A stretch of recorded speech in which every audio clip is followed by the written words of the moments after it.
L'armée de réserve, ça serait la jeunesse. Il y a quelques années, vous avez prôné l'investissement des jeunes dans la lutte politique, dans le syndical, associative, pour éviter leur marginalisation. On voit que ça n'a pas été le cas et on voit que certains ont préféré un autre investissement, plutôt celui du djihadisme.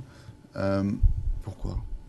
Ben, quand je dis qu'il faut balayer devant sa porte, Qu'est-ce qui les attire tous les propos doivent être importants. Vous ne pouvez pas dire que ça n'a pas été le cas pour tous. Vous ne pouvez pas généraliser.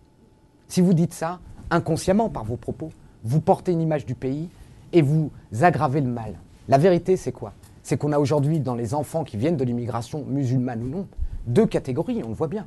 Une que vous avez vue dans les manifestations, soit qui vit encore dans les banlieues, soit qui n'y est plus, mais de gens qui se sont émancipés, musulmans ou pas, qui sont rentrés dans le processus républicain.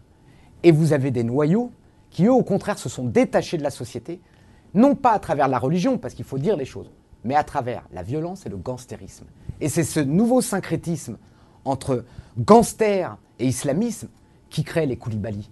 Koulibaly, c'est d'abord et avant tout un voyou qui est monté en puissance jusqu'à trouver une jonction dans ces milieux. Et c'est pas un hasard. Les milieux islamistes se financent par le trafic de drogue, la prostitution, par toutes les déviances et ont des alliances avec... Et donc le danger, c'est de laisser ces milieux criminels et ces milieux islamistes faire une jonction dans ces quartiers.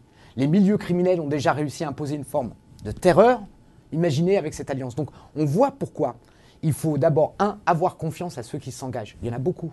Il y a beaucoup de gens qui sont élus locaux, qui participent au service public, etc. Donc pas de généralisation. Et deux, briser ces quartiers et s'en prendre à ce cœur, je dirais, délinquant qui est une armée de réserve.